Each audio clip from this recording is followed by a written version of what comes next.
এই ভিডিওটা সম্পূর্ণ শেষ করতে পারলে আপনার আইসিটি রিলেটেড কোনো কোয়েশ্চেন সাধারণত পরীক্ষায় মিস যাওয়ার সম্ভাবনা খুব নেই বললেই চলে।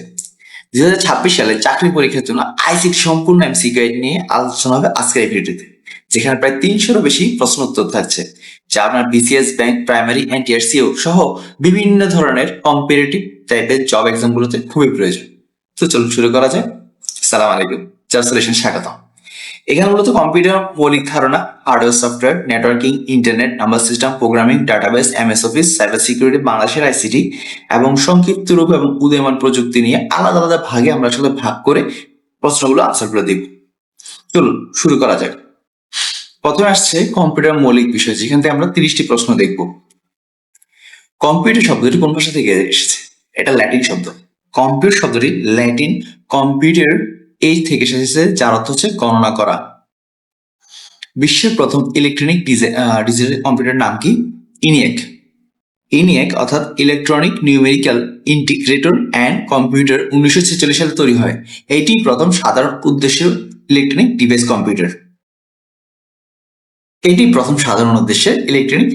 কম্পিউটার। Digital computer. আধুনিক কম্পিউটার জনক বলা হয় চার্লস ব্যাবেজকে। এটা প্রায় এসে থেকে Charles Babbage analytical engine design করেছেন বিধায় তাকে কম্পিউটার জনক বলা হয়। কম্পিউটারের প্রথম প্রোগ্রামার হিসেবে কাকে গণ্য করা হয়? অ্যাডা লাভলেস চার্লস ব্যাবেজের অ্যানালিটিক্যাল ইঞ্জিনের জন্য অ্যালগরিদম লিখেছিলেন, তাই তাকে প্রথম প্রোগ্রামার বলা হয়।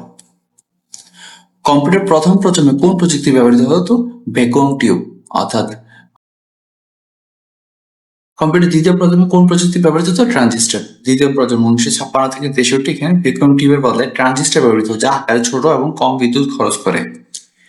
কম্পিউটারের তৃতীয় প্রজন্মের প্রধান বৈশিষ্ট্য কি? ইন্টিগ্রেটেড সার্কিট, যেটাকে আইসি বলা হয়।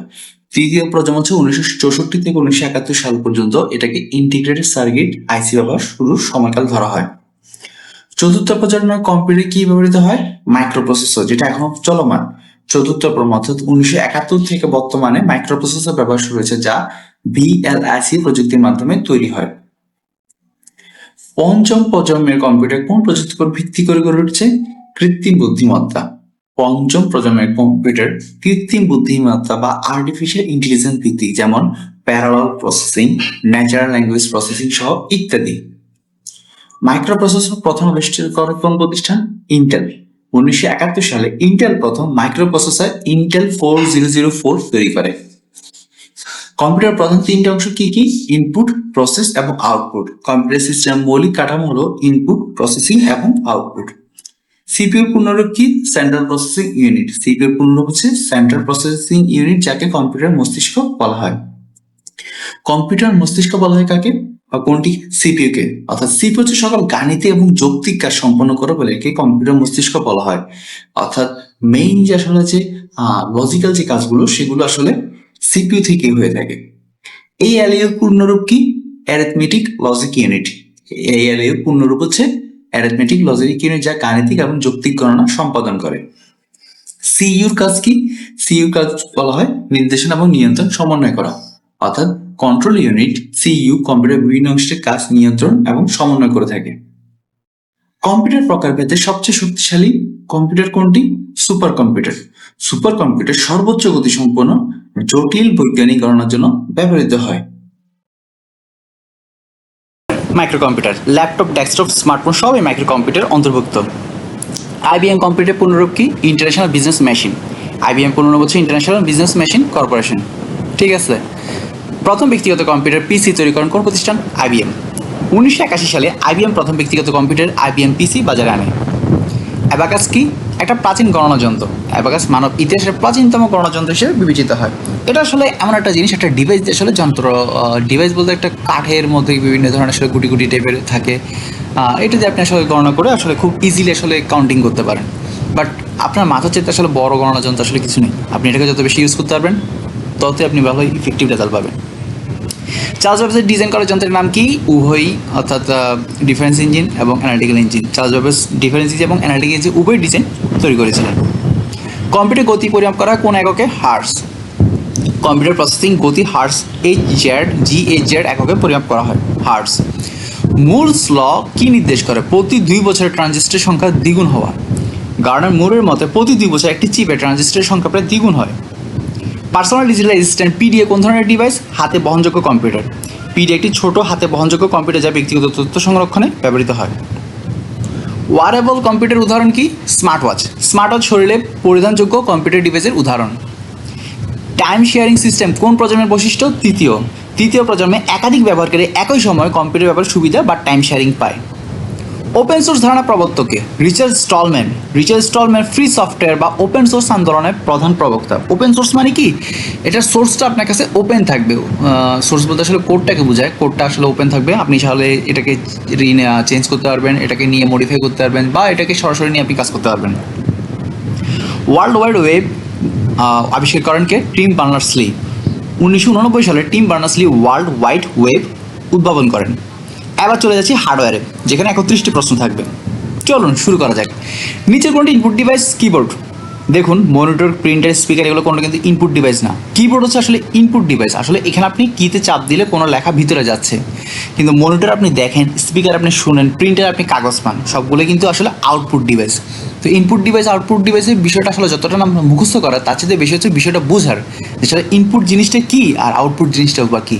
তাহলে আসলে ইনপুট ডিভাইস কোনটা, আউটপুট ডিভাইস কোনটা, এটা আপনি সহজে মনে রাখতে পারবেন। কিবোর্ড দিয়ে কম্পিউটার তথ্য প্রবেশ করানো, তাই এটা ইনপুট ডিভাইস। নিচের কোনটি আউটপুট ডিভাইস? এটা হচ্ছে মনিটর। বুঝতে পারতেছেন, একটু আমরা বললাম মাউস দিয়ে আমরা কী করতেছি? ইনপুট করি, ক্লিক করে কোনো একটা ব্রাউজারে কোনো একটা সাইটে যাচ্ছি, বা কোনো একটা বাটনে গিয়ে কোনো একটা ইভেন্ট ক্লিক করতেছি, ইভেন্ট ফায়ারিং করতেছি।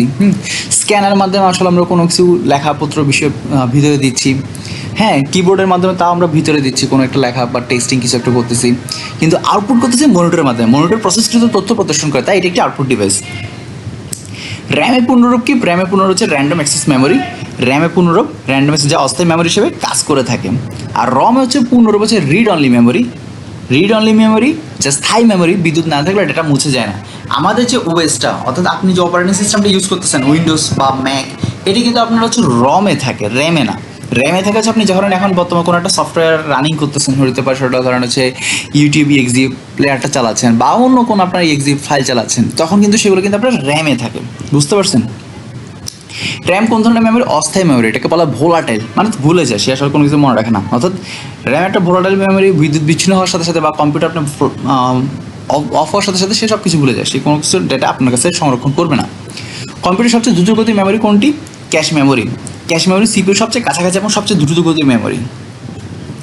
1 বাইট সমান কত বিট? 1 বাইট সমান 8 বিট। অর্থাৎ এটা হচ্ছে কম্পিউটার মৌলিক একক।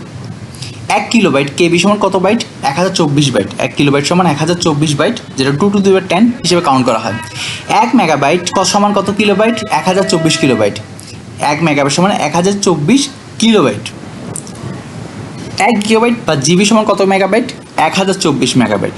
1 গিগাবাইট সমান 1024 মেগাবাইট। ডেটা সংরক্ষণের একক ক্রম অনুসারে সঠিক কোনটি? Bit, byte, KB, MB, GB, টেবি।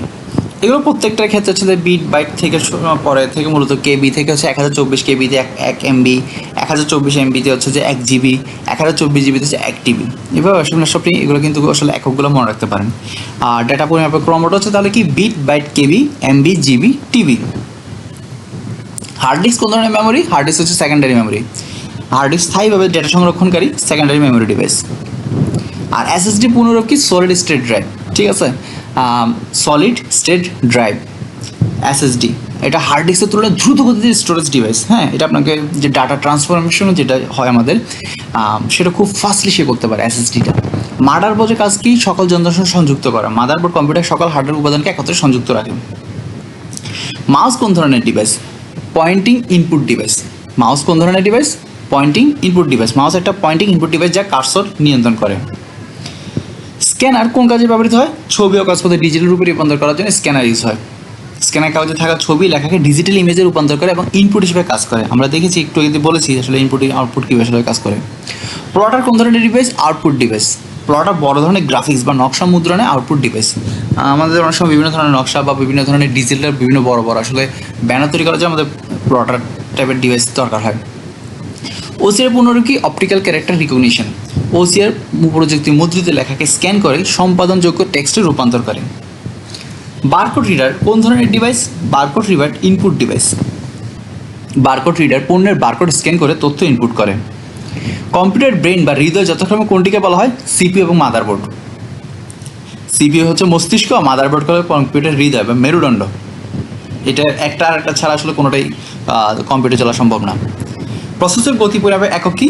Gigahertz. Processor গতি পরিমাপের একক গিগাহার্টজ। নিচের কোনটি ইনপুট আউটপুট উভয় পরিবেশে কাজ করতে পারে? Touch screen.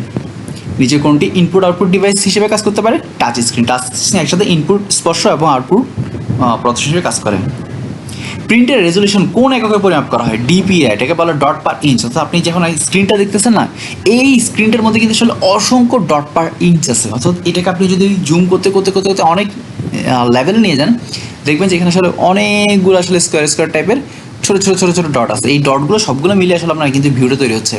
আর এই ভিউটার মধ্যে যত বেশি আপনার পিক্সেল থাকবে তত বেশি আপনার ছবিটা সুন্দর হবে। আমাদের এই ভিডিওটা আমরা যেটা তৈরি করতেছি সেটা যদি আপনার ধরেন হচ্ছে 780 বা 1040 বা হচ্ছে এর চেয়ে বেশি আমরা যদি 4K পর্যন্ত নিয়ে যাই, তাহলে এটার রেজলিউশনটা সবচেয়ে বেস্ট আসবে। আর এটা পুরোটাই কাজ করতেছে এই ডিপিআই ডট পার ইঞ্চ আমি আসলে কতটা দিচ্ছি। প্রিন্টের রেজলিউশনে ডিপিআই ডট পার ইঞ্চ একক পরিমাপ যা মুদ্রণের গুণগত মান নির্দেশ করে। ইউএসবি পুনরূপ কি? Universal serial bus. USB serial bus হচ্ছে কম্পিউটারের সাথে বিভিন্ন ডিভাইস সংযোগের একটা সাধারণ পোর্ট। ফ্ল্যাশ ড্রাইভ কোন ধরনের মেমোরি প্রযুক্তি ব্যবহার করে? ফ্ল্যাশ ড্রাইভ ইপ্রম টাইপের ফ্ল্যাশ মেমোরি ব্যবহার করে ডাটা স্থায়ীভাবে সংরক্ষণ করে। সিডি এবং ডিভিডি কোন ধরনের storage device? Optical device. CD এবং ডিভিডি লেজার প্রযুক্তি ব্যবহার করে বলে এটাকে অপটিক্যাল স্টোরেজ ডিভাইস বলা হয়। একটি সাধারণ ডিভিডি ধারণ ক্ষমতা কত? 4.7 গিগাবাইট। একটি সাধারণ স্তরের ডিভিডি ধারণ ক্ষমতা 4.7 গিগাবাইট। একটি সাধারণ সিডি ধারণ ক্ষমতা কত? 700 মেগাবাইট। একটি সাধারণ সিডি ধারণ ক্ষমতা 700 মেগাবাইট আর ডিভিডি হচ্ছে 470 বা 4.7 গিগাবাইট। ফ্লপি ডিস্কের সাধারণ ধারণ ক্ষমতা কত ছিল? 1.44 MB। এখন কিন্তু ফ্লপি ডিস্ক আর খুঁজে পাবেন না, এটা অনেক আগে একটা ডিভাইস। এটাও স্টোরেজ ডিভাইস হিসেবে কাজ করতো।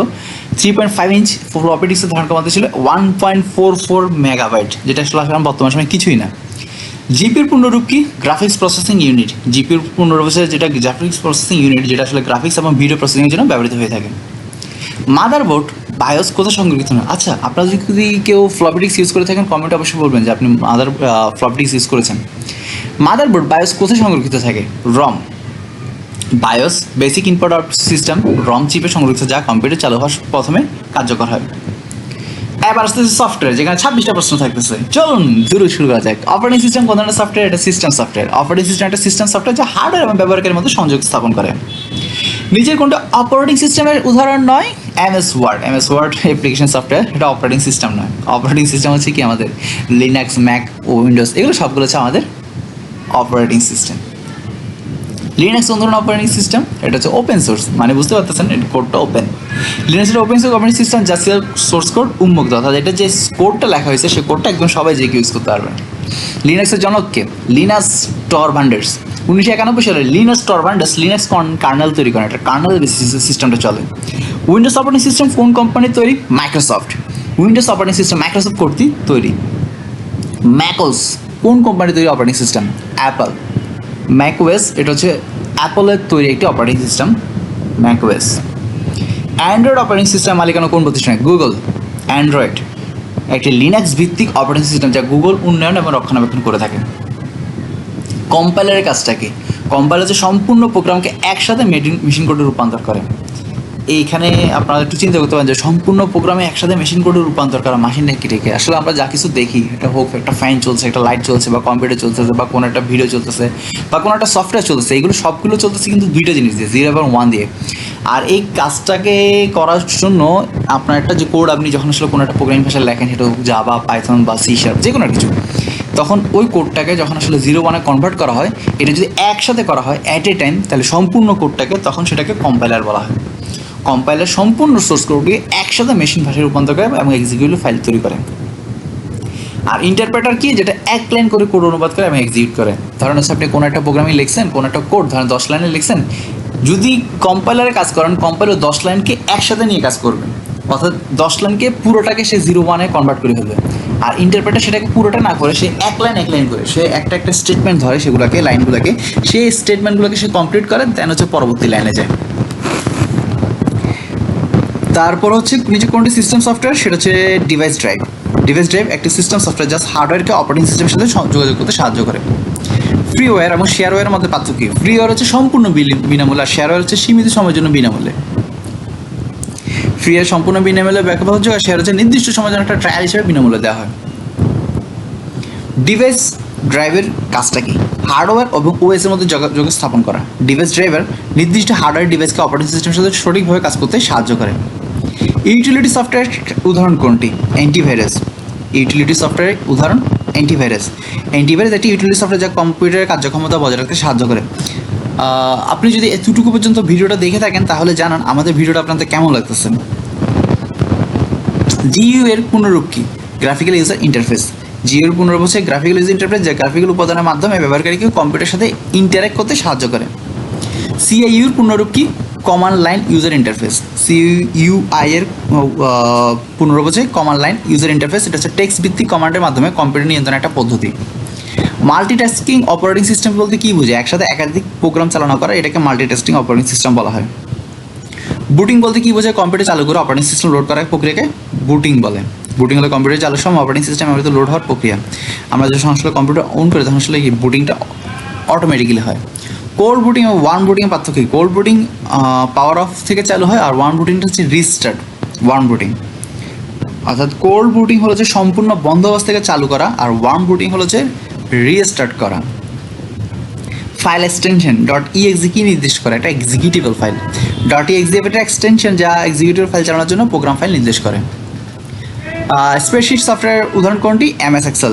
এমএস এক্সেল হচ্ছে স্প্রেডশিট সফটওয়্যার যা গণনা এবং ডেটা বিশ্লেষণে ব্যবহৃত হয়। ওপেন সোর্স অপারেটিং সিস্টেম উদাহরণ কোনটি? Ubuntu Linux. উবুন্টু লিনাক্সের কোডটা আসলে আপনি ওপেন সোর্স হওয়ার কারণে আপনি ইজিলি পাবেন, কিন্তু Windows, iOS, macOS they are not open source. Firmware কি? হার্ডওয়্যার সংরক্ষিত স্থায়ী কম্পিউটার। ফার্মওয়্যার হচ্ছে রম এবং ফ্ল্যাশ চিপে সংরক্ষিত সফটওয়্যার বা হার্ডওয়্যার নিয়ন্ত্রণ করে, যেমন বায়োস। লিনাক্সের কার্নেল কী ধরনের? Monolithic kernel. লিনাক্স একটি মনোলিথিক কার্নেল ব্যবহার করে যেখানে সব সিস্টেম সার্ভিস কার্নেল স্পেসে চলে। উইন্ডোজ 11 অপারেটিং সিস্টেম কোন সালে মুক্তি পায়? 2021 সালে। উইন্ডোজ 11 অপারেটিং সিস্টেমটা আসলে মুক্তি পায় 2021 সালে। মাইক্রোসফট 2021 সালে অক্টোবরে উইন্ডোজ 11 বাজারে ছাড়ে। শেল কি? ব্যবহারকারী এবং কার্নেলের মধ্যে যোগাযোগকারী প্রোগ্রাম। শেল হচ্ছে এমন একটা ইন্টারফেস প্রোগ্রাম যা ব্যবহারকারী কমান্ডকে কার্নেলের কাছে পৌঁছে দেয়। প্লাগ অ্যান্ড প্লে এই বৈশিষ্ট্য কী নির্দেশ করে? হার্ডওয়্যার সক্রিয়ভাবে শনাক্ত এবং কনফিগার হওয়া। প্লাগ অ্যান্ড প্লে বৈশিষ্ট্যের ফলে কোনো নতুন হার্ডওয়্যার সংযুক্ত করলে ওএস তা সক্রিয়ভাবে শনাক্ত করে এবং কনফিগার করে। এবার সেই নাম্বার সিস্টেম একটু কঠিন না? চলুন আগানো যাক। কম্পিউটার কোন নাম্বার সিস্টেম ব্যবহার করে? বাইনারি। এটা 0 আর 1। কম্পিউটার শুধু আসলে 0 আর 1 এই দুটি অঙ্ক নিয়ে বাইনারি সংখ্যা পদ্ধতিতে কাজ করে। এই আসলে 0 আর 1 ছাড়া আসলে কোনো কিছু চিনেই না। বাইনারি সংখ্যা পদ্ধতির ভিত্তি বেজ কত বা কয়টি? 2টি। একটা হচ্ছে 0, একটা হচ্ছে 1। হেক্সাডেসিমাল সংখ্যা পদ্ধতির ভিত্তি কত? 16, যেখানে 0 to 9 এবং A to F ব্যবহৃত হয়। অর্থাৎ 0 to 9 পর্যন্ত এখানে হচ্ছে আপনার হচ্ছে যে কয়টা ডিজিট হচ্ছে এবং A থেকে F এগুলো সবগুলো মিলে 16টা ডিজিট হচ্ছে। অক্টালের সংখ্যা পদ্ধতির ভিত্তি হচ্ছে 8, অর্থাৎ 0 to 7 পর্যন্ত। আর বাইনারি 1010 দশমিক মান কত হবে? 10। এটা রেজাল্টটা কীভাবে আসছে সেটা এখানে ব্যাখ্যাটা দেওয়া আছে, দেখে নিতে পারেন। দশমিক সংখ্যা 10-এ বাইনারি মান কত? 1010। এই কোয়েশ্চেনটা কিন্তু প্রায় আসে, এটা ব্যাখ্যাটা অবশ্য মাথায় রাখবেন। 10কে বাইনারি রূপান্তর করলে 1010 এটা ব্র্যাকেটে 80 আর 20, তাহলে 1010 চলে আসে। অ্যাসিকি কোড পুনরূপ কি? অ্যাসিকি কোডের পুনরূপ হচ্ছে American standard code for information interchange. ASCII code অক্ষর এবং প্রতীকী সংখ্যা প্রকাশের জন্য একটা আদর্শ পদ্ধতি। আসলে অ্যাসিকি কোড বলতে আসলে কী বোঝায়? আমেরিকান স্ট্যান্ডার্ড যে লেখাটা সেটাকে অ্যাসিকি কোড বলে। ধরেন ABCDEFGH থেকে শুরু করে একদম জ্যাট পর্যন্ত, অথবা 0 থেকে 10 পর্যন্ত এই যে লেটারগুলো আছে না, এগুলো প্রত্যেকটা হচ্ছে অ্যাসিকি কোড, অর্থাৎ আমেরিকান স্ট্যান্ডার্ডের যে ল্যাঙ্গুয়েজটা। আপনি যদি বলেন যে বাংলায় সরসরা রসি দীর্ঘি, এগুলো কিন্তু অ্যাসিকি কোড না। অ্যাসিকি কোডে কতটি বিট ব্যবহৃত হয়? 7 বিট। স্ট্যান্ডার্ড অ্যাসিকি কোডে 7 বিট ব্যবহার করা যায়, 128 ক্যারেক্টার প্রকাশ করতে পারে। ইউনিকোড কেন ব্যবহৃত হয়? বিশ্বের সকল ভাষা অক্ষর প্রকাশ করতে। একটু যেটা বললাম, অ্যাসিকি কোড কিন্তু এই বিচ আমাদের সরাসরি বুঝে না, কিন্তু আপনি ইউনিকোড দিয়ে আপনি আসলে বাংলা বা চায়না বা যে কোনো ল্যাঙ্গুয়েজ আসলে লিখতে পারবেন। ইউনিকোড হচ্ছে একটা আন্তর্জাতিক এনকোডিং স্ট্যান্ডার্ড যা বাংলা সহ বিশ্বের প্রায় সকল ভাষা অক্ষর প্রকাশ করতে পারে। বাংলা ইউনিকোডের রেঞ্জ কোনটি? U plus 0980 U plus 09FF। এটা হচ্ছে বাংলায় লিপির ইউনিকোডের রেঞ্জ। এটা আসলে দেখুন আমরা এখানে দিয়ে দিয়েছি ইউ প্লাস 0980 থেকে ইউ প্লাস 09FF পর্যন্ত। বিসিডির পূর্ণরূপ কি? বাইনারি কোডের ডেসিমাল। বিসিডি বাইনারি কোডের ডেসিমাল পদ্ধতিতে প্রতিটি দশমিক অঙ্ককে আলাদাভাবে 4 বিট বাইনারিতে প্রকাশ করা হয়। বিট শব্দটি কোন দুটি শব্দের সংক্ষিপ্ত রূপ? Binary digit. বিট শব্দটি এসেছে বাইনারি ডিজিট 0 এবং 1 প্রকাশ করে। নিবল কত বিটের সমান? 4 বিট।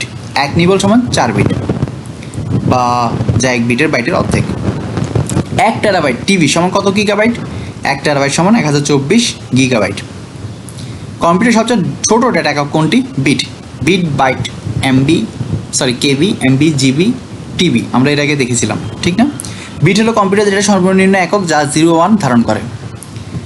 গ্রে কোড বিশেষত্ব কি? পরপর সংখ্যার মধ্যে একটা মাত্র বিট পরিবর্তিত হয়। পরপর সংখ্যার মাত্র একটা বিট পরিবর্তিত হয়। গ্রে কোডে পরপর দুটি সংখ্যার মধ্যে মাত্র একটি বিটে পরিবর্তন যা ত্রুটি কমাতে সাহায্য করে। প্যারিটি বিট ব্যবহৃত হয় কেন? ত্রুটি শনাক্তকরণ অর্থাৎ কোনো ধরনের সমস্যা বের করার জন্য প্যারিটি বিট ব্যবহার করা হয়। আর প্যারিটি বিট ডেটা ট্রান্সমিশনের সময় ত্রুটি শনাক্ত করতে ব্যবহৃত হয়। 4 বিটের মাধ্যমে সর্বোচ্চ কতটি ভিন্ন মান প্রকাশ করা যায়? 256টি। অর্থাৎ 8 বিট দিয়ে 2 টু দি পাওয়ার 8, তাহলে 2 টু দি পাওয়ার 8 হলে যেটা হয় যে 256 মান ভিন্ন মান প্রকাশ করে, যা 0 থেকে 255 পর্যন্ত প্রকাশ দিয়ে করা হয়। তো 0 থেকে 255 পর্যন্ত আপনি কাউন্ট করেন, সেটা আসলে এখানে 256 আসা আছে। হেক্সাডেসিমেলে F এর দশমিক মান কত? 15। হেক্সাডেসিমেলে F এর দশমিক মান হচ্ছে 15। বুলিয়ান অ্যালজেব্রা প্রবর্তককে? জর্জ বুল বুলিয়ান অ্যালজেব্রা প্রবর্তন করে, যা ডিজিটাল লজিক সার্কিটের ভিত্তি। এবার আসছি নেটওয়ার্কিং। আমাদের কিন্তু বিশাল রাস্তা। আপনি মনে রাখবেন, এই টোটাল প্লে জার্নি যদি আপনি কমপ্লিট করতে পারেন এবং এই কোয়েশ্চেনগুলো যদি সবগুলো আপনি মাথায় রাখতে পারেন, আপনার সরকারি চাকরি পরীক্ষা বা যে কোনো কম্পিটিটিভ পরীক্ষায় আপনার আইসিটি নিয়ে টেনশন করা লাগবে না। এই পর্যন্ত যারা কমপ্লিট করেছেন তারা কমেন্টে লিখুন 4 ডান। ল্যান্ডের পূর্ণরূপ কি? Local area network. ল্যান্ড হচ্ছে লোকাল এরিয়া নেটওয়ার্ক, সীমিত এলাকা যেখানে একটি ভবন বা অফিসে ব্যবহৃত নেটওয়ার্ক। ওয়ান কি? পূর্ণরূপ কি? Wide area network. এটা আসলে ভৌগোলিকভাবে বিস্তৃত এলাকায় যদি যে বিস্তৃত নেটওয়ার্ক থাকে, যেমন ইন্টারনেট। আর ম্যান হচ্ছে মেট্রোপলিটন এরিয়া নেটওয়ার্ক। একটি শহর বা মহানগরে বিস্তৃত যে নেটওয়ার্ক সেটাকে ম্যান বলা হয়, মেট্রোপলিটন এরিয়া নেটওয়ার্ক। আর প্যান হচ্ছে পার্সোনাল এরিয়া নেটওয়ার্ক। এটা খুবই স্বল্প পরিসর, যেমন ব্লুটুথের মাধ্যমে ব্যক্তিগত ডিভাইসের যে সংযোগটা ঘটনা হয় সেটা প্যানের মাধ্যমে ঘটে থাকে। আইপির পূর্ণরূপ কি? Internet protocol. IP internet protocol নেটওয়ার্কে প্রতিটি ডিভাইসকে চিহ্নিত করার জন্য আলাদা ঠিকানা একটা প্রোটোকল। IPv4 ঠিকানা কত বিটের হয়? 32 বিটের। IPv4 ঠিকানা 32 বিটের হয়, 4টি অক্টেটে বিভক্ত থাকে। IPv6 কত বিটের হয়? 128 বিটের। IPv6 ঠিকানা 128 বিটের হয়, যা IPv4 তুলনায় অনেক বেশি ঠিকানা প্রদর্শন করতে পারে বা দিতে পারে। TCP/IP পূর্ণরূপ কি? ট্রান্সমিশন কন্ট্রোল প্রোটোকল বা ইন্টারনেট প্রোটোকল। TCP/IP ইন্টারনেটের ডেটা আদান প্রদানের মৌলিক প্রোটোকল সুইট। আমরা যে ডাটা আদান প্রদান করি সেখানে আসলে TCP/IP প্রোটোকল দিয়ে আসলে ডাটাগুলো ট্রান্সমিশন হয়ে থাকে। রাউটারের প্রধান কাজ কি? ডেটা প্যাকেট থেকে এক নেটওয়ার্ক থেকে অন্য নেটওয়ার্কে পাঠানো। ডেটা প্যাকেট, আমরা যে ধরেন একটা ছবি পাঠাচ্ছি, এটা কিন্তু একটা প্যাকেট আকারে কিন্তু এখান থেকে ডাটা যাচ্ছে, কিন্তু এখান থেকে যাচ্ছে সেটা এনকোডিং আকারে, যেখানে আবার যাচ্ছে সেখানে আবার সেটা রিসিভ হচ্ছে, রিসিভ হওয়ার পর এটা ডিকোড হচ্ছে, ডিকোড হওয়ার পর আসলে আমরা ছবিটা দেখি। হ্যাঁ, এখানে আসলে অনেক কাজ ঘটে। যাই হোক, রাউটার বিভিন্ন নেটওয়ার্কের মাধ্যমে ডেটা প্যাকেট করে সঠিক পথে পাঠানোর কাজটা করে থাকে। হাব বা সুইচের মধ্যে পার্থক্যটা কি? হাব সব পোর্টে ডেটা পাঠায় আর সুইচ নির্দিষ্ট পোর্টে পাঠায়। হাব সকল সংযুক্ত ডিভাইসের ডেটা সম্প্রচার করে আর সুইচ শুধুমাত্র নির্দিষ্ট গন্তব্যে পোর্টে ডেটা পাঠায়, তাই সুইচ বেশি কার্যকর। মডেমের পূর্ণরূপ কি? মডুলেটর, ডিমডুলেটর। মডেম ডিজিটাল সিগন্যালকে অ্যানালগে মডুলেশন এবং অ্যানালগকে ডিজিটাল বা ডিমডুলেশন রূপান্তর করে। আমরা যেটা বললাম যে আমরা আসলে কোনো একটা জিনিসকে সিগন্যালকে পাঠাচ্ছি বা কোনো একটা টেক্সট পাঠাচ্ছি, এগুলো সব কিছু আসলে এনকোডিং হচ্ছে, দেন হচ্ছে আবার কিন্তু মডেমের আমাদের এটা কিন্তু ডিকোডিং হচ্ছে, এবং ডিকোডিং হওয়ার পর সেটা আসলে আমরা আসলে এটাকে ভিজুয়ালাইজ করতে পারি। নেটওয়ার্ক টপোলজির মধ্যে সবচেয়ে বেশি ব্যবহৃত topology star topology. Star topology সহজ ব্যবস্থাপনা এবং ত্রুটি নির্ণয়ের সুবিধার কারণে সবচেয়ে বেশি ব্যবহৃত হয়ে থাকে। OSI মডেলের কয়টি স্তর রয়েছে? 7টি। OSI ওপেন সিস্টেম ইন্টারকানেকশন মডেলে মোট 7টি স্তর রয়েছে। ওএসআই মডেলের প্রথম স্তর কোনটি? Physical layer. ওএসআই মডেলের সর্বনিম্ন স্তর হচ্ছে ফিজিক্যাল লেয়ার, যা প্রকৃত ডেটা ট্রান্সমিশন নিয়ে কাজ করে। এটা কিন্তু খুবই ইম্পর্ট্যান্ট একটা তথ্য। ওএসআই মডেলটা খুবই ইম্পর্ট্যান্ট। এখানে প্রতিটা লেয়ার, এখানে অ্যাপ্লিকেশন লেয়ার আছে, বিজনেস লেয়ার আছে, প্রত্যেকটা জিনিস আসলে এখানে খুবই গুরুত্বপূর্ণ, যে data link layer, application layer, network layer. OSI মডেলের সর্বোচ্চ স্তর কোনটি? অ্যাপ্লিকেশন লেয়ার, যেটা আসলে আমরা দেখি, এন্ড ইউজার যেটা দেখে। ওএসআই মডেলের সর্বোচ্চ স্তর হচ্ছে অ্যাপ্লিকেশন লেয়ার, যা ব্যবহারকারীর সাথে সরাসরি সম্পর্কিত। আবারও জিজ্ঞেস করতেছি, ওএসআই মডেলের লেয়ার সংখ্যা কয়টি? কমেন্টে লিখুন তো। ওয়াইফাই কী ধরনের প্রযুক্তি? তারবিহীন। ওয়াইফাই একটা তারবিহীন প্রযুক্তি, যা রেডিও তরঙ্গের মাধ্যমে ইন্টারনেট সংযোগ প্রদান করে। ব্লুটুথের কার্যকর সীমা সাধারণত কত? প্রায় 10 মিটার। সাধারণ ব্লুটুথ ডিভাইসের কার্যকর পরিসীমা প্রায় 10 মিটার, শ্রেণীভেদে ভিন্ন হতে পারে। অপটিক্যাল ফাইবার কেবল ডেটা কীভাবে প্রেরিত হয়? আলোর মাধ্যমে। অপটিক্যাল ফাইবারে কেবল আলোর সংকেত বা লাইট পজের মাধ্যমে ডেটা রূপান্তর করা হয়, যা অত্যন্ত দ্রুত গতির।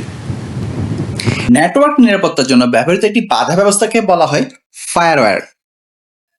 ফায়ারওয়াল একটি অননুমোদিত অ্যাক্সেস থেকে নেটওয়ার্কে সুরক্ষিত করে। ডিএনএস এর পূর্ণরূপ হচ্ছে domain name system. DNS domain নেমকে আইপি ঠিকানায় রূপান্তর করে। অর্থাৎ আমরা আসলে যেগুলো আসলে গুগলে সার্চ দিচ্ছি, সাপোজ google.com বা বাংলাদেশ website.com, সাপোজ কিছু একটা, তো এই নামের এগেনস্টে কিন্তু একটা আইপি অ্যাড্রেস কাজ করে। আইপি দিয়ে আসলে আমরা আসলে একটা জায়গা থেকে আরেকটা আসলে সিস্টেম বা ওয়েবসাইটকে চিনি। আর এই ক্ষেত্রে ডোমেইন নেমটা হচ্ছে এটাকে নামটাকে জানার জন্য আসলে ডোমেইন সিস্টেমটা কাজ করে থাকে। এইচটিটিপি পূর্ণরূপ হচ্ছে hypertext transfer protocol. Hypertext transfer protocol ও ওয়েবে তথ্য আদান প্রদানের একটি প্রোটোকল। Hypertext, okay. এইচটিটিপিএস এস নির্দেশ করে সিকিউর। এইচটিটিপিএস এস নির্দেশ করে সিকিউর, অর্থাৎ হাইপারটেক্সট ট্রান্সফার প্রোটোকল তো আছেই, আর এস থাকার কারণে সিকিউর হাইপারটেক্সট ট্রান্সফার প্রোটোকল, যা এসএসএল বা টিএলএস এর মাধ্যমে এনক্রিপ্টেড যোগাযোগ নির্দেশ করে। এফটিপির পূর্ণরূপ হচ্ছে কি? File transfer protocol. এফটিপি পূর্ণরূপ ফাইল ট্রান্সফার প্রোটোকল, নেটওয়ার্কের মাধ্যমে ফাইল আদান প্রদান একটা প্রোটোকল। এসএমটিপি প্রোটোকল কোন কাজে ব্যবহৃত হয়? ইমেল পাঠানোর জন্য। এসএমটিপি অর্থাৎ simple mail transfer protocol email প্রেরণের জন্য ব্যবহৃত হয়ে থাকে। একটি ডোমেইন নামের শেষে .gov কি নির্দেশ করে? সরকারি প্রতিষ্ঠান। .gov এক্সটেনশন সাধারণত সরকারি প্রতিষ্ঠানের ওয়েবসাইট ব্যবহৃত হয়ে থাকে। বাংলাদেশের country code top level domain CTLD কোনটি? .bd। বাংলাদেশের জন্য নির্ধারিত CCTLD হলো .bd। ব্যান্ডউইথ কি পরিমাপ করে? ডেটা ট্রান্সমিশন সর্বোচ্চ ক্ষমতা। ব্যান্ডউইথ একটি নির্দিষ্ট সময় নেটওয়ার্কের মধ্যে সর্বোচ্চ কত ডেটা প্রেরণ করে তা পরিমাপ করে। স্যাটেলাইট যোগাযোগে সাধারণত কোন কক্ষপথ ব্যবহৃত হয়? জিওস্টেশনে কক্ষপথ। জিওস্টেশনে কক্ষপথে স্যাটেলাইট পৃথিবীর সাথে সম্মিলিত গতিতে ঘোরে, যা যোগাযোগ ব্যবস্থায় ব্যাপক ব্যবহৃত হয়। বাংলাদেশের প্রথম স্যাটেলাইট বঙ্গবন্ধু 1 উৎক্ষেপণ করা হয় কত সালে? 2018 সালে। 11 মে 2018 সালে বাংলাদেশের প্রথম স্যাটেলাইট বঙ্গবন্ধু 1 মহাকাশে উৎক্ষেপণ করা হয়। আসছি ইন্টারনেটে। ইন্টারনেট শব্দ কোন দুটি সমন্বয়ে গঠিত? Interconnected network. নিশ্চয়ই অধ্যায় আপনাদের সবচেয়ে ভালো ধারণা থাকা উচিত। আপনারা এত বেশি ইন্টারনেট ইউজ করেন, এত বেশি ইন্টারনেট ইউজ, ইভেন আপনারা যে ভিডিওটা দেখছেন সেটা কিন্তু আসলে ইন্টারনেটের বদলতে দেখছেন, ঠিক না? এটা ইন্টারকানেক্টেড নেটওয়ার্ক। ইন্টারনেট শব্দটি এসেছে ইন্টারকানেক্টেড নেটওয়ার্ক থেকে, যা পরস্পর সংযুক্ত নেটওয়ার্ক সমূহ। ইন্টারনেট পূর্বসূরি হিসেবে পরিচিত নেটওয়ার্কের নাম হচ্ছে অর্পানেট। এটা 1969 সালে অর্পানেটকে ইন্টারনেটের পূর্বসূরি হিসেবে গণ্য করা হয়। সালটা মনে রাখবেন, এটা কিন্তু কোয়েশ্চেনটা আসে থেকে 1969। ওয়েব ব্রাউজারের উদাহরণ কোনটি? Google Chrome. এমএস ওয়ার্ড, এটা তো আসলে আমরা জানি অ্যাপ্লিকেশন সফটওয়্যার। এমএস এক্সেল, এটাও একটা অ্যাপ্লিকেশন সফটওয়্যার। ফটোশপ নয়, কিন্তু গুগল ক্রোম হচ্ছে আমাদের কি? Web browser. ওয়েব ব্রাউজার হচ্ছে যাকে দিয়ে আমরা ব্রাউজ করে থাকি, হ্যাঁ, খুঁজে থাকি যাকে কোনো কিছু আমাদের দরকার, বিশেষ করে ওয়েবসাইট। আর সার্চ ইঞ্জিন উদাহরণ কোনটি? গুগল। গুগল একটি জনপ্রিয় সার্চ ইঞ্জিন, যা ওয়েবে তথ্য খুঁজে বের করতে আমাদের সাহায্য করে থাকে। ইউআরএল এর পূর্ণরূপ কি? ইউআরএল এর পূর্ণরূপ হচ্ছে ইউনিফর্ম রিসোর্স লোকেটর, যা ওয়েবের ঠিকানা যা কোনো নির্দিষ্ট রিসোর্সের অবস্থান নির্দেশ করে। ইমেলের পূর্ণরূপ কি? ইলেকট্রনিক মেল, যা ইন্টারনেটের মাধ্যমে বার্তা আদান প্রদান একটি পদ্ধতি। ইমেলের ঠিকানা চিহ্নের ব্যবহার কি নির্দেশ করে? ব্যবহারকারী ও সার্ভারের মধ্যে বিভাজনটা, অর্থাৎ চিহ্নে সাইন চিহ্নে ব্যবহারকারীর নাম এবং সার্ভার ডোমেনের নামের মধ্যে একটা বিভাজন সৃষ্টি করে। যেমন ধরেন হচ্ছে আপনি হচ্ছে ডোমেন নামে একটা কোনো একটা সার্ভার ইউজ করতেছেন বা হচ্ছে গুগল ইউজ করতেছেন বা ইয়াহু ইউজ করতেছেন। তো ডোমেন নেম হচ্ছে আসলে ইয়াহুটা, আর অ্যাট দ্য রেটের আগে হচ্ছে আপনার নামটা, আপনি আসলে কে, আর অ্যাট দ্য রেটে করেছে আপনি কার ডোমেন ইউজ করতেছেন সেটা। ওকে, বিষয়টা আমার মনে হয় ক্লিয়ার হয়ে গেছে। প্রথম ইমেলকে কে পাঠান বলে ধারণ করা হয়? Ray Tomlinson. 1971 সালে রে টমলিনসন প্রথম ইমেল পাঠান এবং অ্যাট দ্য রেট চিহ্নের ব্যবহার প্রবর্তন করেন। ওয়েবসাইট তৈরিতে ব্যবহৃত প্রধান ভাষা কোনটি? HTML, hypertext markup language. Web পেজের গঠন তৈরিতে মৌলিক ভাষা। HTML পুনরূপ কি? Hypertext markup language. এটা ওয়েব পেজ তৈরি করার জন্য ব্যবহৃত একটি মার্কআপ ভাষা। Structural language. CSS হচ্ছে ক্যাসকেডিং স্টাইল শিট। এটা ওয়েব পেজের নকশা উপস্থাপনা নিয়ন্ত্রণে ব্যবহৃত, অর্থাৎ এটা হচ্ছে আঁকাঝুঁকি, রং বেরং ইত্যাদি হচ্ছে CSS এর কাজ। এটা আরো ডিটেলস আছে, জাস্ট সংক্ষেপে আপনাদেরকে বলতেছি। আমাদের কিন্তু এই HTML CSS জাভাস্ক্রিপ্ট উপর আলাদা ভিডিও আছে। যদি আপনি ফ্রিল্যান্সিং বা এই ধরনের বিষয়ের জন্য আগ্রহী হয়ে থাকেন, তাহলে আমাদের জব সলিউশনের চ্যানেলে গিয়ে এই বিষয়টা চেক আউট করতে ভুলবেন। সামাজিক যোগাযোগ মাধ্যমের উদাহরণ কোনটি? MS Excel। MS Excel একটা স্প্রেডশিট সফটওয়্যার যেটা সামাজিক যোগাযোগ মাধ্যম নয়। আমরা জানি বাকিগুলো সবগুলো সামাজিক যোগাযোগ মাধ্যম ছিল ওখানে। দেখে আসবেন অপশনগুলো। Facebook, Instagram, Twitter. আপনার আমার মনে হয় মোটর 90% স্টুডেন্ট এই কোশ্চেন আনসার ইজিলি আনসার দিতে পারবে। লাস্টেরটা, ক্লাউড কম্পিউটিং কি? ইন্টারনেটের মাধ্যমে কম্পিউটিং সেবা প্রদান করা। ক্লাউড কম্পিউটিং হচ্ছে ইন্টারনেটের মাধ্যমে স্টোরেজ প্রসেসিং এবং অন্যান্য কম্পিউটিং সেবা প্রদান করার ব্যবস্থা। নিচের কোনটি ক্লাউড স্টোরেজ সেবার উদাহরণ? Google drive. গুগল ড্রাইভ একটি ক্লাউড স্টোরেজ সেবা যেখানে অনলাইনে ফাইল সংরক্ষণ করা যায়। ই কমার্স বলতে কি বোঝায়? ইন্টারনেটের মাধ্যমে পণ্য কেনা বেচা, অর্থাৎ ই কমার্স হলো যে ইন্টারনেটের মাধ্যমে পণ্য বা সেবার অনলাইন বেচা কেনা। সার্চ ইঞ্জিন অপটিমাইজেশন, SEO কেন করা হয়? ওয়েবসাইটে সার্চ ফলাফল উপরে আনতে। অর্থাৎ আপনি একটা আপনার নিজের নাম দিয়ে ধরনের নাম হচ্ছে আব্দুল করিম, তো আপনি একটা ওয়েবসাইট বানালেন abdulkarim.com .bd, তো .bd.com এরকম একটা বানালেন। বানানোর পর আপনি এটা ডোমেন হোস্টিং করে আপনি এটা অনলাইনে ছাড়ছেন, বাট আব্দুল করিম দিয়ে সার্চ দিলে করবো বলে কিন্তু পাবো না। তো এই আব্দুল করিমকে নিয়ে আসার জন্য এটাকে আসলে কি করতে হবে? এখানে আসলে কাজ করতে হবে, যেটাকে বলা হয় SEO কাজ করা, মেটাডাটার কাজ করা। এর উপরে কিন্তু আমাদের ভিডিও রয়েছে, আপনি চাইলে আমাদের ইউটিউব চ্যানেল থেকে চেক আউট করে আসতে পারেন। ওয়াইফাই পুনরূপ প্রচলিত অর্থে কি অর্থে বুঝে নিতে হয়? Wireless fidelity. যদি এটি ট্রেড মার্ক নম, সাধারণত ওয়াইফাই কে ওয়্যারলেস ফিডেলিটি বোঝানো হয়। ব্লগ শব্দটি কোন শব্দের সংক্ষিপ্ত রূপ? Web log. ওয়েব লগের সংক্ষিপ্ত রূপ হচ্ছে ব্লগ। ওয়েব লগ, যা অনলাইন ব্যক্তিগত জার্নাল বা নিবন্ধ প্রকাশের একটা মাধ্যম। VoIP প্রযুক্তি কি কাজে ব্যবহৃত হয়? ইন্টারনেটের মাধ্যমে ভয়েস কল করা। ইন্টারনেটের মাধ্যমে ভয়েস কল করার প্রযুক্তি যেমন হোয়াটসঅ্যাপ কল, আমরা এটা কিন্তু VoIP প্রযুক্তি ব্যবহারের মাধ্যমে কলটা করি। ইন্টারনেট সার্ভিস প্রোভাইডার ISPর কাজ কি? ব্যবহারকারীদের ইন্টারনেট সংযোগ প্রদান করা। ISP ইন্টারনেট সংযোগের জন্য আসলে তারা কাজ করে থাকে। বাংলাদেশে প্রথম ইন্টারনেট সংযোগ চালু হয় কত সালে? 1996 সালে। বাংলাদেশে 1996 সালে বাণিজ্যিকভাবে ইন্টারনেট সেবা চালু হয়। বাংলাদেশ কবে সাবমেরিন কেবলের সাথে যুক্ত হয়? 2006 সালে। 2006 সালে বাংলাদেশের প্রথম সাবমেরিন কেবল CME-4 সাথে যুক্ত হয়। ব্রাউজিং হিস্ট্রি না রাখা ব্রাউজিং মোডকে কি বলে? ইনকগনিটো বা প্রাইভেট মোড। ইনকগনিটো বা প্রাইভেট ব্রাউজিং মোডে ব্রাউজিং হিস্ট্রি বা কুকি সংগৃহীত হয় না।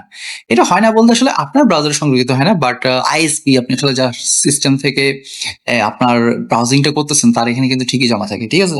তো এটা যে একবার টোটালি একেবারে পাওয়া যাবে না সেরকম কিছু না। আপনি আসলে যে ব্রাউজিং করতেছেন সেটা কোথাও না কোথাও না কোথাও না কোথাও স্টোরেজ হচ্ছে, হয়তো আপনার সিস্টেমটা খুঁজে পাওয়া যাবে না, এটুকুই।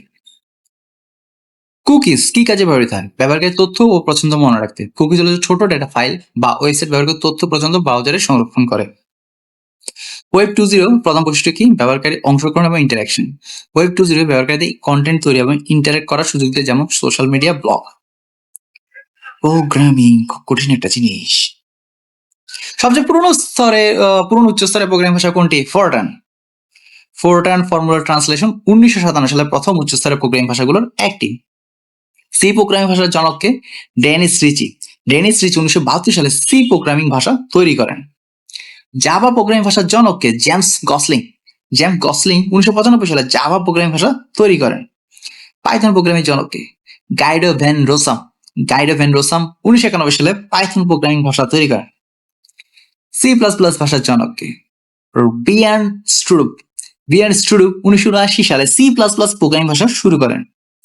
মেশিন ভাষা কোন সংখ্যা পদ্ধতিতে লেখা হয়? বাইনারি। মেশিন ভাষা সরাসরি বাইনারি 0-1 সংখ্যা পদ্ধতিতে লেখা হয় যা কম্পিউটার সরাসরি বুঝতে পারে। অ্যাসেম্বলি ভাষাকে মেশিন ভাষায় রূপান্তর করে কোনটি? অ্যাসেম্বলার। অ্যাসেম্বলি ভাষার কোডকে মেশিন ভাষায় রূপান্তরিত করে। নিজের কোনটি অবজেক্ট ওরিয়েন্টেড প্রোগ্রামিং ভাষা? জাভা। জাভা একটি অবজেক্ট ওরিয়েন্টেড প্রোগ্রামিং ভাষা। ওওপি এর পূর্ণরূপ কি? Object oriented programming. Object oriented programming হলো যে অবজেক্ট এবং ক্লাস ভিত্তিক প্রোগ্রামিং পদ্ধতি। ওওপি এর মৌলিক বৈশিষ্ট্য নয় কোনটি? Complication, sorry compilation. ওওপির মৌলিক বৈশিষ্ট্য হচ্ছে compilation, encapsulation, inheritance, polymorphism, abstraction হচ্ছে ওওপির মূল বৈশিষ্ট্য, কম্পাইলেশন এর অন্তর্ভুক্ত নয়। এই এনক্যাপসুলেশন, ইনহেরিটেন্স, পলিমরফিজম, অ্যাবস্ট্রাকশন এগুলো কি জিনিস? এগুলোর জন্য আমাদের কিন্তু আসলে জব সলিউশন ভিডিও একটা আলাদাভাবে আছে ওওপির উপর, কারণ আসলে ওওপি হচ্ছে আসলে একটা বিশাল একটা কনসেপ্ট অবজেক্ট ওরিয়েন্টেড প্রোগ্রামিং এর, যেখানে আসলে প্রত্যেকটা জিনিসকে অবজেক্ট ধরা হয়।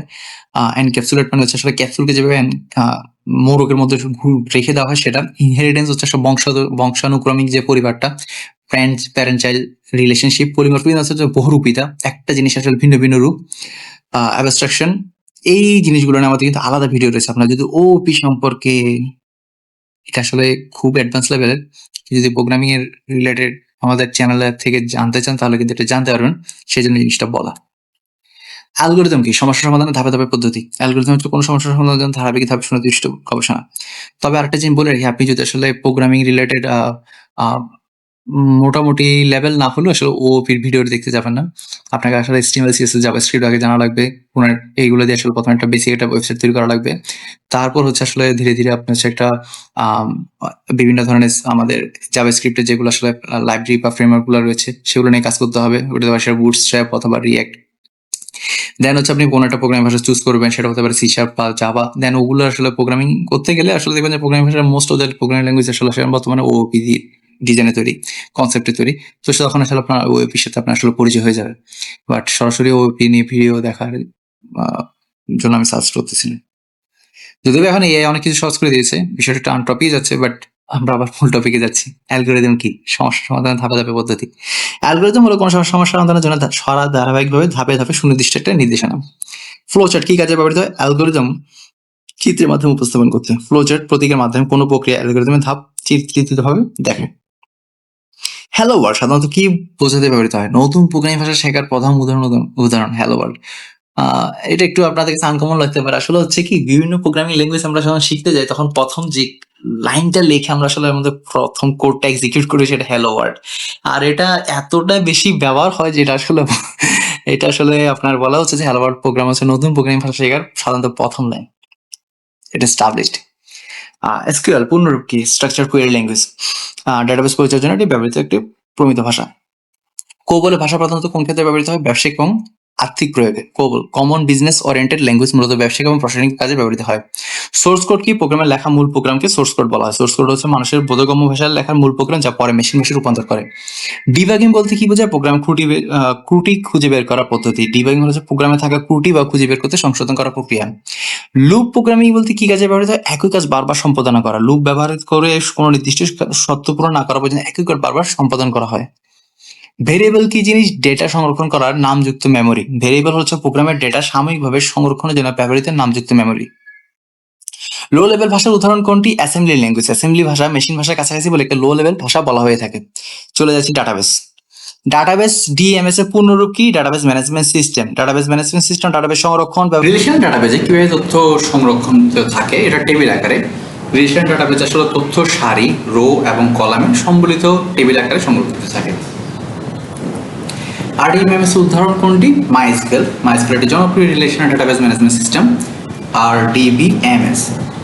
প্রাইমারি কি? কি কাজে কাজটা কি? প্রাইমারি টেবিলের প্রতিটি সারিকে অনন্যভাবে চিহ্নিত করে।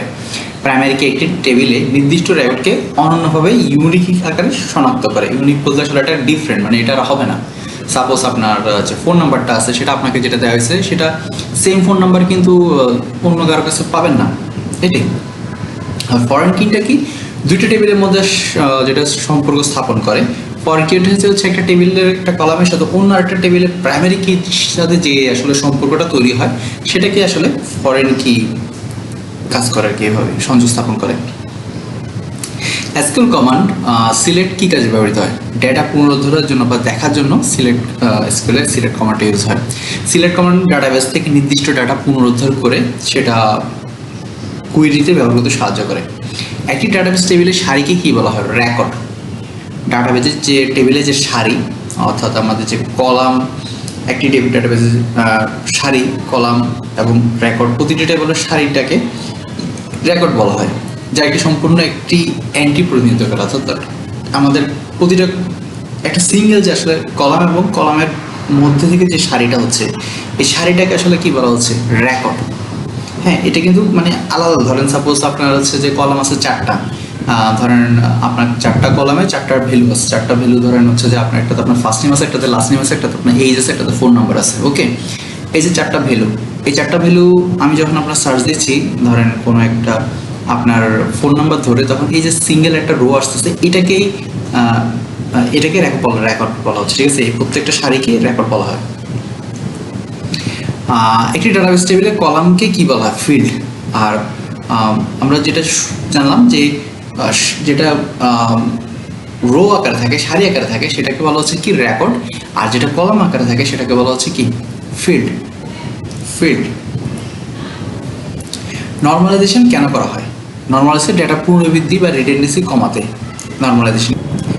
নর্মালাইজেশন আসলে ডাটাবেসের পুনরাবৃত্তিটাকে কমিয়ে সঙ্গতি এবং দক্ষতা বৃদ্ধি করে। NoSQL ডাটাবেসের বৈশিষ্ট্য কি? টেবিল ভিত্তিক নয়, বিভিন্ন ফরম্যাটে ডেটা সংরক্ষণ করা হয়।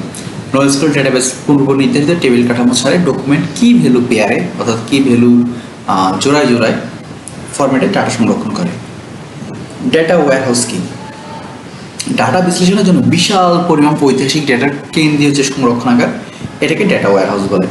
ডেটা ওয়্যারহাউস প্রতিষ্ঠানে বিভিন্ন উৎসের ঐতিহাসিক ডাটা বিশ্লেষণ করে কেন্দ্রীয়ভাবে সংরক্ষণ করে।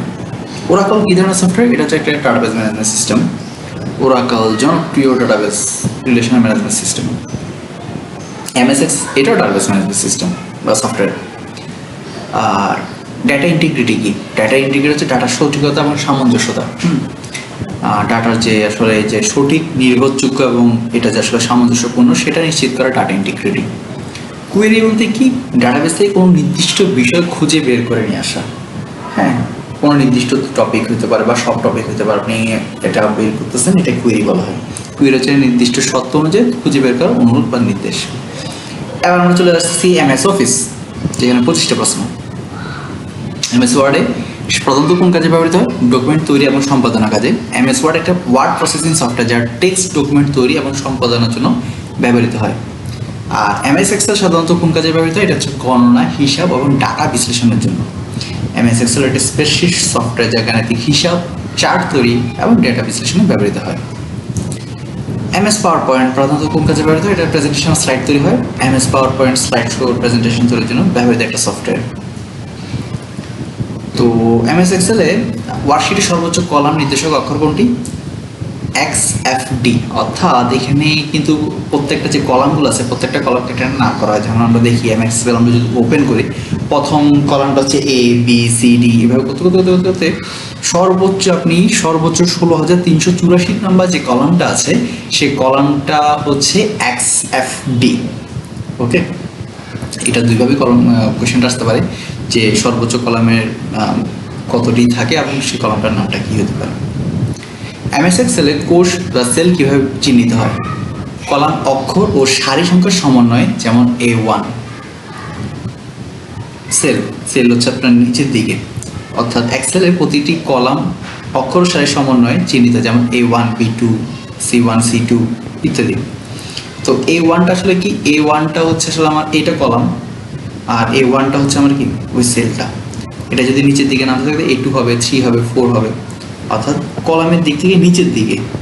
ওকে, আপনারা যদি আসলে এক্সেল বা ডাটাবেস রিলেটেড আসলে জানতে চান, তাহলে আমাদের জব সলিউশন চ্যানেল থেকে দেখে নেবেন। এখানে আমরা আসলে ডিটেলসে ওভাবে আলোচনা করতেছি না, বিষয়গুলো আসলে ঘুরে ঘুরে বলতেছি না। আপনি যদি ইনথুজিয়াস্টিক হন তাহলে দেখে নিতে পারেন আমাদের জব সলিউশন চ্যানেলের টেকনিক্যাল সাইটগুলো, টেকনিক্যাল ভিডিওগুলো থেকে। এক্সেলের যোগফল নির্ণয় ফাংশন কোনটি?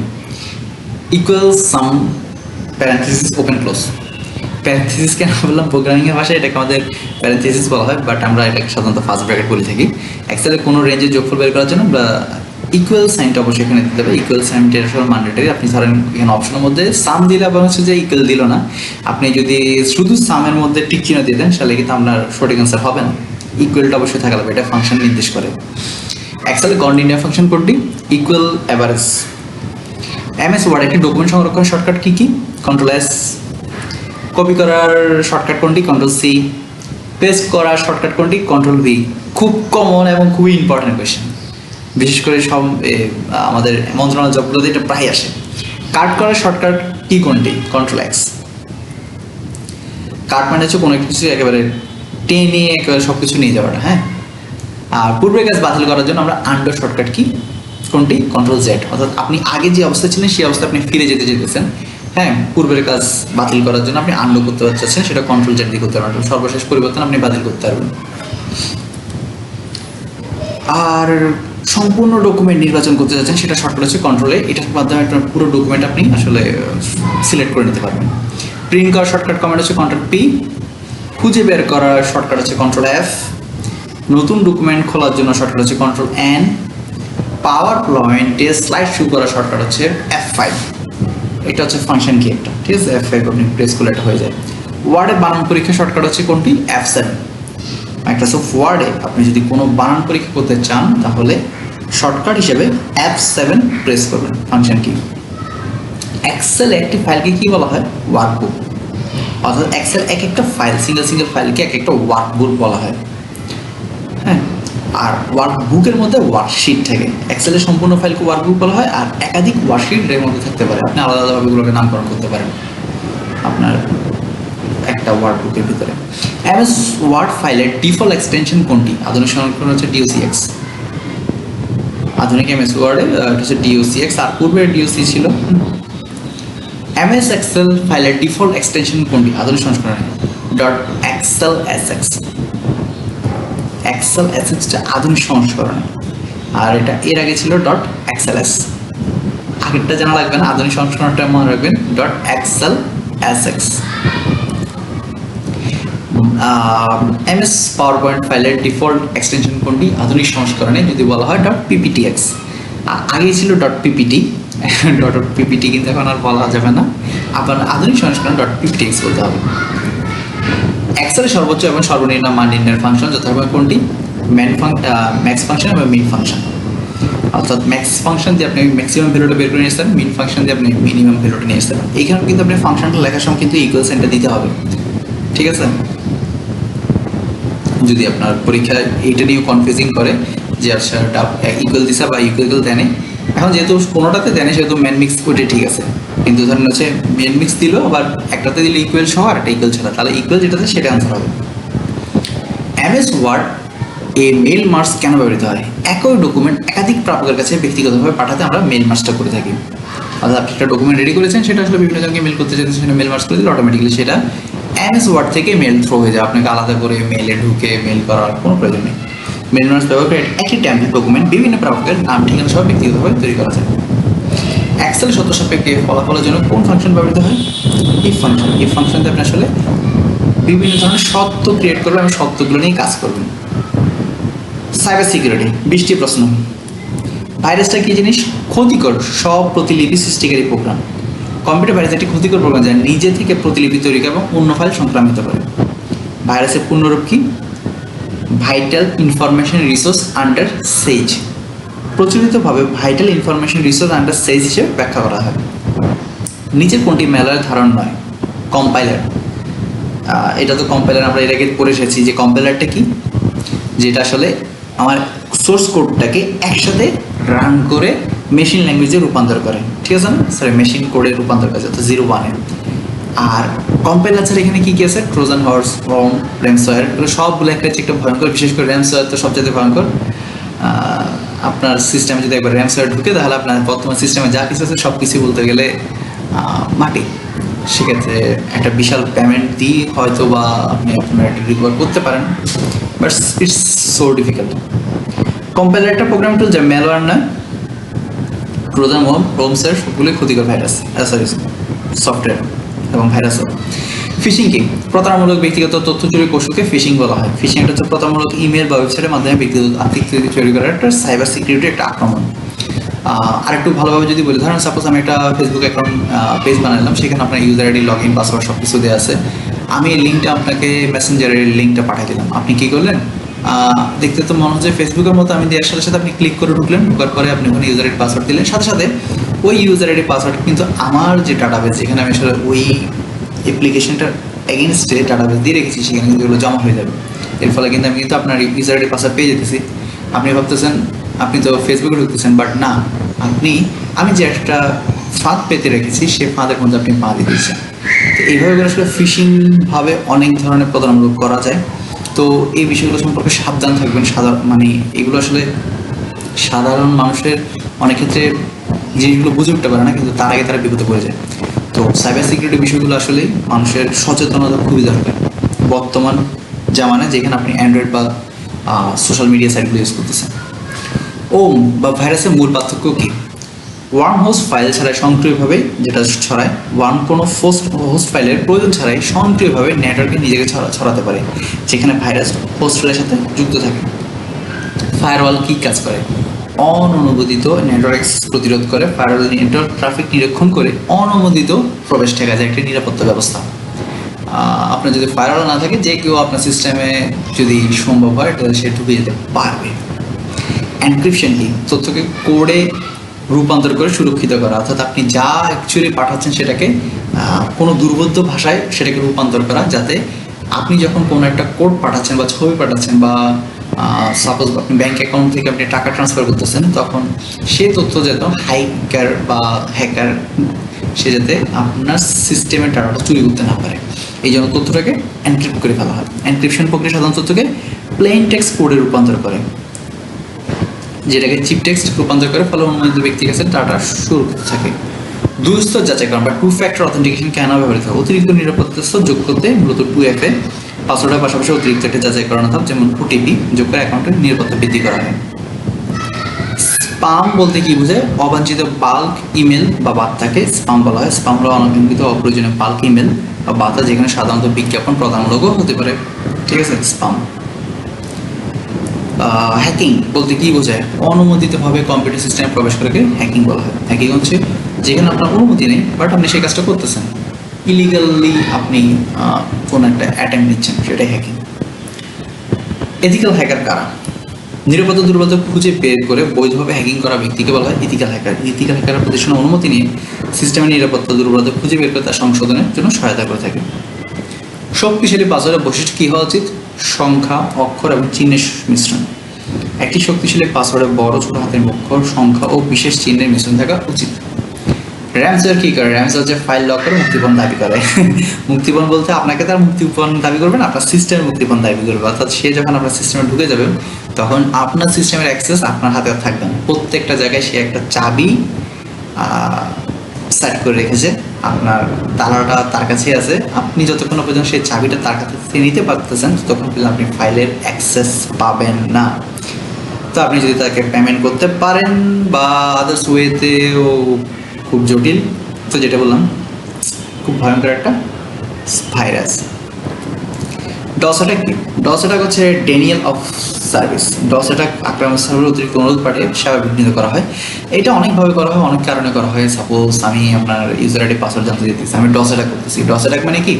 আপনার ইউজার আইডি আমি পাসওয়ার্ড যেহেতু জানি না, আমি কোনো একটা অ্যাপ্লিকেশন মানে একটা স্ক্রিপ্টের মাধ্যমে আমি যখন আসলে আপনার কোনো একটা লাইব্রেরি ধরেন যা যা আসলে পৃথিবীতে এই পর্যন্ত পাবলিশড ইউজার আইডি পাসওয়ার্ড আছে, সেগুলো দিয়ে আমি কী করলাম, থ্রো করা শুরু করে দিলাম।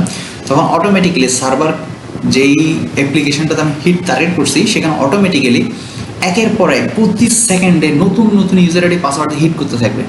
এটা DoS attack, denial of service. এবং এটা কাজকে অনেক স্লো করে ফেলেছে অ্যাপ্লিকেশনকে। ট্রোজান হর্স কীভাবে কাজ করে? বৈধ প্রোগ্রামার ছদ্মবেশে সিস্টেমে প্রবেশ করে। হ্যাঁ, যে চুপচাপ আপনার এখানে বসে যাবে, সে কোনো কিছু করবে না, কিন্তু সে এখান থেকে তথ্য পাচার করবে। ট্রোজান হর্স নিজেকে বৈধ উপকারী সফটওয়্যার হিসেবে উপস্থাপন করে ব্যবহারকারী প্রতারিত করে সিস্টেমের ক্ষতি করে। বাংলাদেশের সাইবার নিরাপত্তা সংক্রান্ত আইনের নাম কি? সাইবার নিরাপত্তা আইন 2023। ডিজিটাল স্বাক্ষর বা ডিজিটাল সিগনেচার কেন ব্যবহৃত হয়? ডকুমেন্টের সত্যতা বা অখণ্ডতা যাচাই করার জন্য। ক্যাপচা কেন ব্যবহৃত হয় মানুষ বা বট এটা শনাক্তকরণ করতে। ওই যে একটু যদি বললাম যে বারবার আপনি আসলে ইউজার আইডি পাসওয়ার্ড দিচ্ছেন, ইউজার আইডি পাসওয়ার্ড দিচ্ছেন, বড় বড় সিস্টেমগুলোতে আপনি এই কাজটা করতে পারবেন না। সাপোজ আপনি ফেসবুকে এই ধরনের ডস অ্যাটাক চালাতে গেলেন, আপনি কি পারবেন? কখনো না।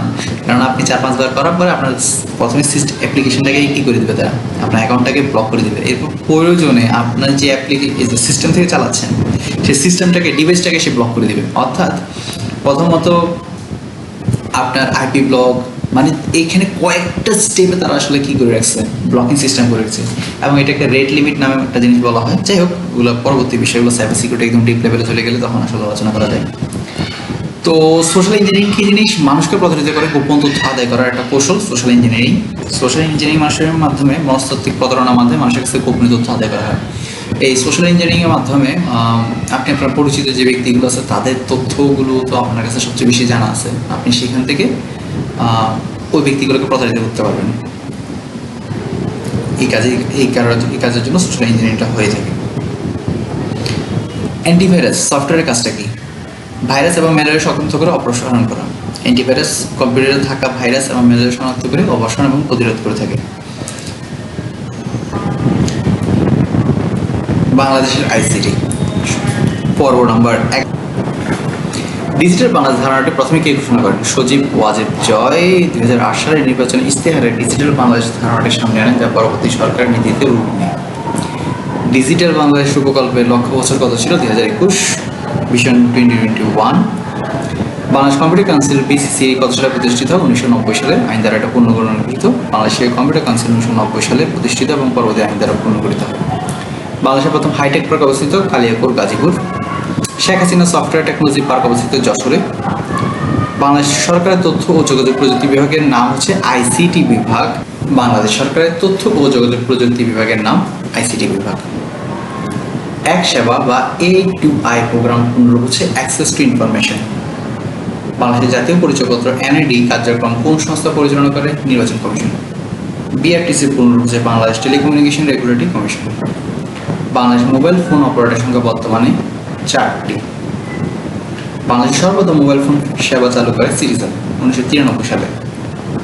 ইনফো সরকার প্রকল্প কি উদ্দেশ্যে চালু হয়? সরকারি অফিসে ইন্টারনেট এবং কম্পিউটার সুবিধা পৌঁছে দিতে।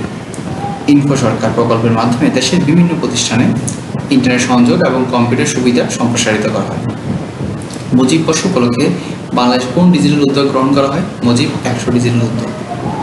স্মার্ট বাংলাদেশ বিনিময়ের লক্ষ্যে বছরে কোনটি নির্ধারণ করা হয়েছে? 2041 সালে।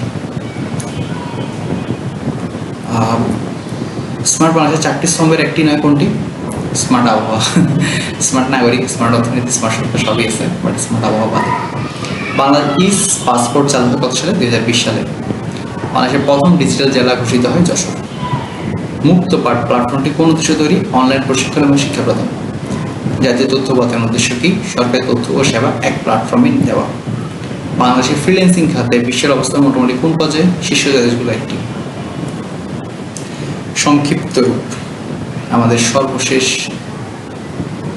দিকে আমরা অলরেডি চলে এসেছি। আপনি যদি এতটুকু পর্যন্ত আমাদের সাথে এসে থাকেন অবশ্যই কমেন্টে লিখুন যে সর্বশেষ। PDF এর পুনরূপ হচ্ছে পোর্টেবল ডকুমেন্ট ফরম্যাট। এটা একটা ফাইল ফরম্যাট, যে কোনো ডিভাইসে একই রকম দেখায়। JPEG এর পুনরূপ হচ্ছে joint photographic experts group. GIF এর পুনরূপ হচ্ছে graphics interchange format. GIF graphics interchange format সাধারণত অ্যানিমেটেড ছবির জন্য ব্যবহৃত একটা ফরম্যাট। MP3 এর পুনরূপ হচ্ছে MPEG audio layer 3। MP3 MPEG-1 audio layer একটি জনপ্রিয় অডিও কম্প্রেশন ফরম্যাট। CPUর মতো GPU ছাড়াও কম্পিউটার প্রক্রিয়ায় ব্যবহৃত হয় APU এর পুনরূপ কি? Accelerated processing unit. ভাইরাস শব্দের B কি নির্দেশ করে? ভাইটাল। আমরা এর আগে পড়েছি যে ভাইরাসের পুনরূপ হচ্ছে ভাইটাল ইনফরমেশন রিসোর্স আন্ডার সেজ। WWW এর পুনরূপ হচ্ছে ওয়ার্ল্ড ওয়াইড ওয়েব। GPS এর পুনরূপ হচ্ছে গ্লোবাল পজিশনিং সিস্টেম, যেটা স্যাটেলাইটের মাধ্যমে অবস্থান নির্ণয় একটা প্রযুক্তি। সিম এর পুনরূপ হচ্ছে সাবস্ক্রাইবার আইডেন্টিটি মডেল। পিন এর পুনরূপ হচ্ছে পার্সোনাল আইডেন্টিফিকেশন নাম্বার। ATM এর পুনরূপ হচ্ছে অটোমেটেড টেলার মেশিন। LED এর পুনরূপ হচ্ছে লাইট ইমিটেটিং ডিউট। এলসিডি পুনরূপ হচ্ছে লিকুইড ক্রিস্টাল ডিসপ্লে। ভিপিএন এর পুনরূপ ভার্চুয়াল প্রাইভেট নেটওয়ার্ক। এটা একটা নিরাপদ এবং এনক্রিপ্টেড সংযোগের মাধ্যমে ইন্টারনেট ব্যবহার করার একটা পদ্ধতি। এসএসএল এর পুনরূপ হচ্ছে সিকিউর সকেটস লেয়ার। সিকিউর সকেটস লেয়ার ইন্টারনেটের নিরাপদ এবং এনক্রিপ্টেড যোগাযোগ নিশ্চিত করে একটা প্রযুক্তি। এর পুনরূপ আর্টিফিশিয়াল ইন্টেলিজেন্স, যেটাকে কৃত্রিম বুদ্ধিমত্তা বলা হয়। আইওটির পুনরূপ হচ্ছে ইন্টারনেট অফ থিংস। এটা এমন একটা নেটওয়ার্ক যেখানে বিভিন্ন যন্ত্র ইন্টারনেটের মাধ্যমে পরস্পর সংযুক্ত থাকে। সাপোজ আপনি ঘরে ঢুকছেন, আপনার লাইট জ্বলে উঠতেছে, আপনি ঘর থেকে বেরিয়েছেন, লাইট অফ হয়ে যাচ্ছে। এগুলো ইন্টারনেট অফ থিংসের মাধ্যমে খুব ইজিলি কমপ্লিট করা সম্ভব। এআর/ভিআর পুনরূপ যথাক্রমে আগমেন্টেড রিয়েলিটি অ্যান্ড ভার্চুয়াল রিয়েলিটি, যেখানে আসলে আগমেন্টেড রিয়েলিটি হচ্ছে বাস্তব জগতের ডিজিটাল উপাদান যোগ করে, আর ভার্চুয়াল রিয়েলিটি সম্পূর্ণ কৃত্রিম পরিবেশ তৈরি করে। ইআরপি পুনরূপ হচ্ছে এন্টারপ্রাইজ রিসোর্স প্ল্যানিং, যেটা প্রতিষ্ঠানের বিভিন্ন কার্যক্রমকে সমন্বিতভাবে পরিচালনার সফটওয়্যার সিস্টেম। সিআরএম হচ্ছে যে কাস্টমার রিলেশনশিপ ম্যানেজমেন্ট, এটা গ্রাহকদের সাথে সম্পর্ক পরিচালনার জন্য একটি সিস্টেম। বায়োসের পুনরূপ হচ্ছে basic input output system. Basic input output system computer চালুর সময় হার্ডওয়্যার পরীক্ষা করে ওয়েস্টকে আগে লোড করে। ক্যাড এর পুনরূপ হচ্ছে কম্পিউটার এইডেড ডিজাইন। ক্যাড কম্পিউটারের সাহায্যে নকশা তৈরির একটা প্রযুক্তি। পজ এর পুনরূপ হচ্ছে point of sale. Point of sale হচ্ছে বিক্রয় স্থলে ব্যবহৃত ইলেকট্রনিক লেনদেন ব্যবস্থা। আরএফআইডি এর পুনরূপ হচ্ছে রেডিও ফ্রিকোয়েন্সি আইডেন্টিফিকেশন, যেটা আসলে রেডিও তরঙ্গের মাধ্যমে বস্তু শনাক্তকরণ একটা প্রযুক্তি। কিউআর কোডের পুনরূপ হচ্ছে কুইক রেসপন্স, যেটা আসলে দ্রুত কোড স্ক্যান করে তথ্য পাওয়ার জন্য দ্বিমাত্রিক একটা বারকোড। আইএসপি এর পুনরূপ হচ্ছে ইন্টারনেট সার্ভিস প্রোভাইডার। পিপিআই বা ডিপিই পরিমাপ করে ছবি বা প্রিন্টের রেজুলেশন। পিপিআই যেটাকে বলা হয় পিক্সেল পার ইঞ্চ, আর ডিপিআই বলতে ডট পার ইঞ্চ। ছবি বা প্রিন্টের রেজুলেশন স্বচ্ছতা পরিমাপ করে। ইডিআর পুনরূপ হচ্ছে ইলেকট্রনিক ডাটা ইন্টারচেঞ্জ। এটা মূলত প্রতিষ্ঠানের মধ্যে ইলেকট্রনিক ভাবে ব্যবসায়িক ডেটা আদান প্রদানের একটা পদ্ধতি।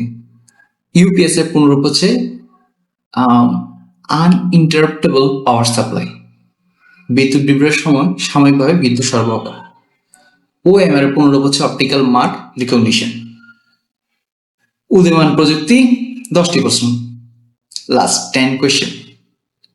মাল্টিমিডিয়া বলতে বোঝায় টেক্সট, অডিও, ভিডিও, ছবি সমন্বয়ে তথ্য উপস্থাপন করা। মাল্টিমিডিয়া হলো টেক্সট এবং অডিও, ভিডিও, অ্যানিমেশন, গ্রাফিক্সের সমন্বিত ব্যবহার। মেশিন লার্নিং কিসের একটি শাখা? এটা কৃত্রিম বুদ্ধিমত্তা, আর্টিফিশিয়াল ইন্টেলিজেন্সের একটি শাখা হচ্ছে মেশিন লার্নিং, অর্থাৎ মেশিনকে শিখানো। ব্লকচেন প্রযুক্তি প্রধানত কিসের সাথে সম্পর্কিত? ক্রিপ্টোকারেন্সি বা বিকেন্দ্রীভূত লেনদেন, তার সাথে ব্লকচেন টেকনোলজিটা জড়িত। বিগ ডেটা বলতে কি বোঝায়? অত্যন্ত বিশাল এবং জটিল ডেটা সেট। বিগ ডেটা এমন একটা বিশাল এবং জটিল দ্রুত উৎপন্ন ডেটা সেট বোঝায় যা প্রচলিত পদ্ধতিতে প্রক্রিয়াকরণ কঠিন। রোবোটিক্স কোন ক্ষেত্রের সাথে সম্পর্কিত? যন্ত্র নকশা এবং স্বয়ংক্রিয় নিয়ন্ত্রণ। রোবোটিক্স হলো রোবট ডিজাইন, নির্মাণ এবং নিয়ন্ত্রণ সংক্রান্ত একটা প্রকৌশল এবং প্রযুক্তি শাখা। 3D প্রিন্টিং কি কাজে ব্যবহৃত হয়? এটা ত্রিমাত্রিক বস্তু তৈরিতে ব্যবহৃত হয়। চ্যাট জিপিটি কোন প্রতিষ্ঠানের তৈরি? Open AI. চ্যাট জিপিটি হচ্ছে একটা জেনারেটিভ এআই চ্যাটবট যা ওপেন এআই প্রতিষ্ঠান তৈরি করেছে।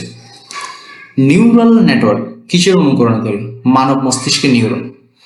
নিউরাল নেটওয়ার্ক মানব মস্তিষ্কের নিউরনের গঠন এবং কার্যপদ্ধতি অনুসরণে তৈরি একটি কম্পিউটেশনাল মডেল। 5G প্রযুক্তি কিসের সাথে সম্পর্কিত? মোবাইল নেটওয়ার্কের পঞ্চম প্রজন্ম, যেটা 5G হচ্ছে মোবাইল টেলিযোগাযোগ নেটওয়ার্কের পঞ্চম প্রজন্ম, যা অতি দ্রুত গতি ইন্টারনেট সংযোগ প্রদান করে থাকে। এজ কম্পিউটিং কি? ডেটা উৎসের কাছাকাছি প্রক্রিয়াকরণ করা। এজ কম্পিউটিং ডেটা উৎপত্তি স্থলের কাছাকাছি প্রক্রিয়াকরণ করে বিলম্ব কম এবং দ্রুত প্রতিক্রিয়া প্রদান করে। এই ছিল আমাদের ভিডিওতে।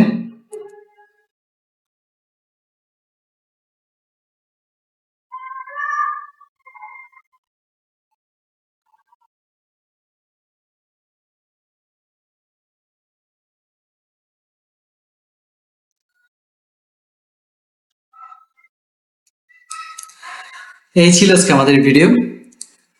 কম্পিউটার রিলেটেড মোট 300টির বেশি প্রশ্ন আমরা অলরেডি কভারেজ করেছি। তো এই প্রশ্নগুলো যদি আপনি প্র্যাকটিস করতে পারেন, আপনার বললাম, যেটা বিসিএস, ব্যাংক জব, অন্যান্য জায়গায় আপনার অনেকখানে এখানে আপনি কমন পাবেন ইনশাল্লাহ। তো দেখা হচ্ছে পরবর্তী কোনো ভিডিওতে। ভালো থাকুন, বিডি জব সলিউশনের সাথে থাকুন, আর ইউটিউবে জব সলিউশন চ্যানেলটাকে অবশ্যই সাবস্ক্রাইব করে রাখুন। আসসালামু আলাইকুম।